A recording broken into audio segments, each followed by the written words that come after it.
Hey guys, so I'm back again to do this video. It's going to be again about basically what I've been talking about, the mentality behind slavery, because I think that black people have a tendency to forget who they're dealing with, and then they want to act surprised when, we see things like the Trayvon Martins and the Mike Browns and things of that sort. So people want to get confused and they want to be outraged by the fact that there's not only are these things happening, but there's so many white people that's dismissive of what's actually going on in the killings, and they justify it. And I'll say again, and I've always been saying that slavery ended, but the mentality went absolutely nowhere, because again, we already know, and I'm going to keep starting my videos out with reminding you guys that slavery wasn't just about free labor. It wasn't about, them being forced to, build America, cultivate fields, and pick cotton and stimulate the economy, build the economy, basically. Oh my God, this hair is so annoying. So slavery wasn't just about that. It was also about killing, the African spirit, relieving them, beating out of them their sense of spirituality, and indoctrinating them to the ways of white psychopathology, basically. And so there's a mentality that's behind it that hasn't died with when slavery died. These people didn't want to end it. They liked their demonic actions. They liked raping and killing and torturing Africans. They enjoy doing that. And I think that's something that a lot of black people are having a hard time coming to terms with, because for some reason they seem to think that because a white person has sex with them or shows some kind of interest in them or exploit them for their music and their culture and their sports talents, then somehow racism doesn't exist anymore, and somehow white people have erased centuries of hate towards black people. Somehow a lot of black people tend to believe that this is what happened, and that's not the reality of it. The reality of it is there were laws put into place as a backup plan to slavery. When you have a specific plan, you're not going to not have a backup plan, especially not a plan as elaborate and strategic as, enslaving black people and trying to kill their spirits and, basically trying to exterminate black people, because that's really what's going on right now. And I think a lot of black people don't want to come to terms with that. So, in addition to doing all the atrocious behaviors that they did back in the past, they're now trying to keep up this myth of them being the paradigm of morality. And so what they have to do is now they have to try to convince the world that black people, when they went and stole the Africans from their country, they need to convince people now, this new generation of kids, because they're putting it in the history books. So now they need to convince them that they were workers. Workers implies that you're going to get paid, and there wasn't one check wrote to one black person. And workers don't have guns held against them. Workers aren't being raped and forced to work. And then when workers try to get out of the work, they don't get their limbs cut off and hung from trees and beat brutally. So this is what's going on. And I think a lot of black people are either complacent and careless and oblivious, or they just, feel like it's better to go with the flow of racism and kind of just sit there and be comfortable. And I think if they just don't fight against it, then somehow it's going to go away. And that's really not going to happen. What's going to end up happening is things is going to get worse. So what I'm going to do is I'm going to make it my duty to make sure these things are not forgotten.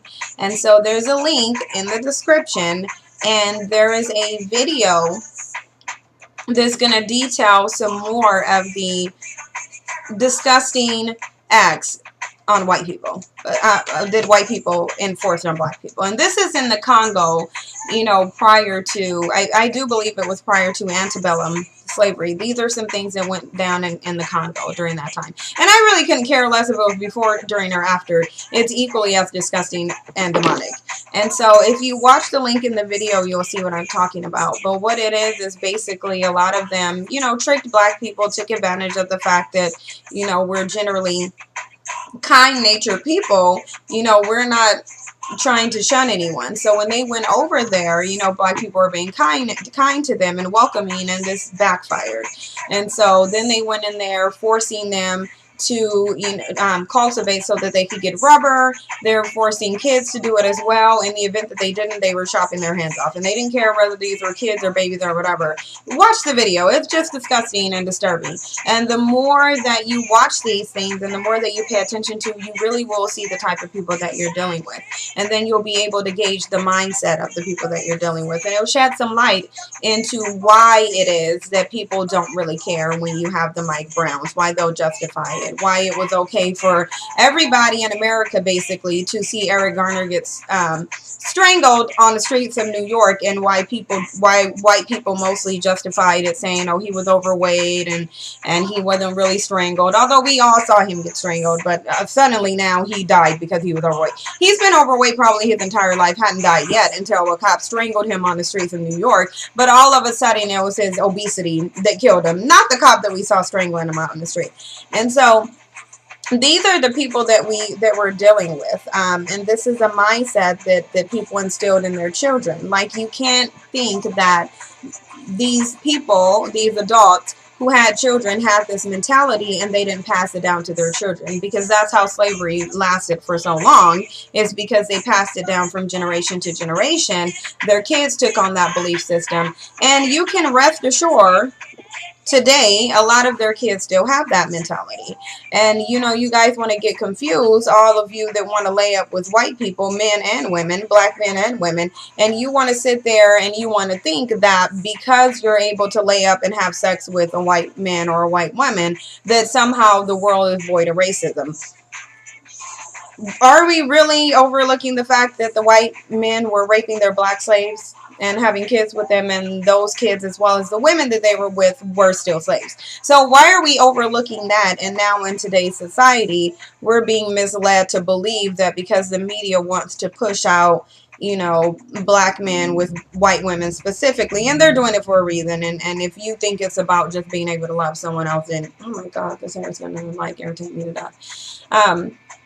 Yeah, if you want to be confused about what it really is and you want to think they really want to promote free love, think about it like this and answer this question for me. Then why are they only promoting black men with white women in the media? You don't really see them promoting black men with Asians or Indians or Puerto Ricans. You mostly just see it with white people. And I'm going to tell you why. Because, and if someone wants to challenge this, name me one black man that is a celebrity. It can be celebrity. No, it just needs to be famous, because I'm not going to say celebrity or otherwise, because then you guys are going to give me fictitious people that supposedly are in your family, and I don't need to know what your family is doing, because there's no way for me to confirm that. So name me one celebrity black man that is with a white woman and going hard for the black community. Name me one. If somebody, and I'll wait, because I know this is just never going to happen. So I know I'm going to be waiting forever. I'll probably be 105 years old still waiting for somebody to name me one. Name me one, and then provide me some evidence of it, of one black man that's with a white woman that's going hard for the black community and supporting the black community. Just name me one. Somebody just has to name me one. And then, and then, you know, you can shut this whole theory down by naming me one, but you won't find one. And I've given it some great thought. You won't find one, because at the end of the day, when a black man is with a white woman, he becomes extremely weak. He alienates his community, and he takes on the mindset of the white woman that he's with. And you can best believe a lot of white women, just because they're having sex with you, and a lot of white men for the black women that want to go hard for the white men, they still have that same mentality. It doesn't matter how much white dick you suck or how many white vagina you dip into, they still see you the same as every other white person, as far as I'm concerned. So that being said, is you guys need to really start thinking about the mentality of these people. And they did a lot to try to keep you in a certain mentality. Which brings me to this book that I'm reading. So I'm reading this book. So this book that I'm reading. This book was actually published in the 1930s. The interesting thing is, although we're in 2015, which you can do the math on how many years that is, I believe that's what, 75 years. Yeah, that's about 75 years, give or take, whatever. It's about 75. So, yeah, because you were just at 60 to get to 2000, and then 75 to 2015. Yeah, so that's about 75 years ago.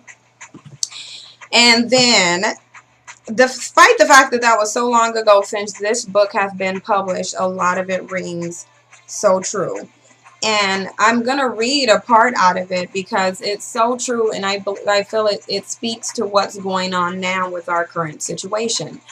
Most of what was going on in slavery was psychological more so than it was physical. Even when they took the women, the black women, and raped them in front of the black men, yeah, that was physical, but you can best believe it had more of a psychological impact than anything. I mean, what's more demeaning to a man or emasculating to a man than to have to watch another man rape his wife and he can't do anything about it? So that for sure had far more psychological ramifications than it did physically. And so to me, the work that they put into planning to get your mentality to be to where your mindset makes you physically no longer a threat to them is what's most important to me. And so I'm going to read this part of it, and I think that this really speaks to what's going on, and then I'll explain how. So this is just not even in the meat of the book. This is actually in the preface of the book. And so these are just some forethoughts of his. And then the rest of the book is basically the meat of it. And I would actually encourage everyone to get this book and to read it. It's very informative. It'll let you know a lot about what's actually going on with the mindset of black people today. Is very relevant. I actually got this on eBay for less than $5. So definitely get the book and read it. I think it's very informative. But this is the part that stuck out to me the most. It says, no systematic effort towards change has been possible. For, taught the same economics, history, philosophy, literature, and religion which have established the present code of morals, the Negro's mind has been brought under the control of his oppressor. The problem of holding the Negro down, therefore, is easily solved. When you control a man's thinking, you do not have to worry about his actions. You do not have to tell him not to stand here or go yonder. He will find his proper place and will stay in it. You do not need to send him to the back door. He will go without being told. In fact, if there is no back door, he will cut one for his special benefit. His education makes it necessary. Now, the thing about that is, it applies to today, because if you think about the part where he's saying, if you can control a man's thinking, you do not have to worry about his actions. If you don't see how that applies to reality right now, then you don't get the book, because you're not going to comprehend it. And then we have bigger issues, and you aren't somebody that I'm talking to. But for the people that understand this and get it, it'll reach them and it'll touch them. Because if you think about it now, and this is why I say I'm not going on a black male bashing crusade, but at the end of the day, they put work into this. They put work, they did planning, they had this well thought out plan on how to beat the black man down so that he's no longer a threat. And if you think for 1 minute that right now, in reality, black men are a threat to anybody, then you're not paying attention to what's going on. Black men are no longer a threat to anyone, because their mind is too... White people have their mind in such a strong chokehold and grasp. They're not worried about you. That's why cops can go around and shoot and kill black men, and they don't have a worry. They don't have to worry about even getting a citation from it or any repercussions from the black community. Because if you think about during the Rodney King times, when Rodney King got beat and that was just one person, white people were scared to come out their house at that point, because they already knew that's not going to fly. Now you're going to have to answer to the entire black community. And that's because the black men were more on point back then than they are now. Black men back then, they weren't preoccupied with buying Jordans and having expensive cars that means absolutely nothing. They weren't worried about getting the ratchets. They didn't care about that. They were more united with their community. They were more invested in their women, and they had stronger bonds with them. So therefore, when they're more invested in their community, then it becomes harder for white people to penetrate that, because then they do have to worry about the ramifications of it. It's like, think back down to the Martin Luther King days when, and Rosa Parks, when they could get people to orchestrate a buff boycott. You can't get black people now to stop buying Jordans. You can't get them to do that. And so that's the problem. There was way more unity then, and it's like we don't have that. And it's because they spent so much time mind screwing you that you don't even think you're mind screwed. And if you don't think you have a problem, you're going to do absolutely nothing to address it.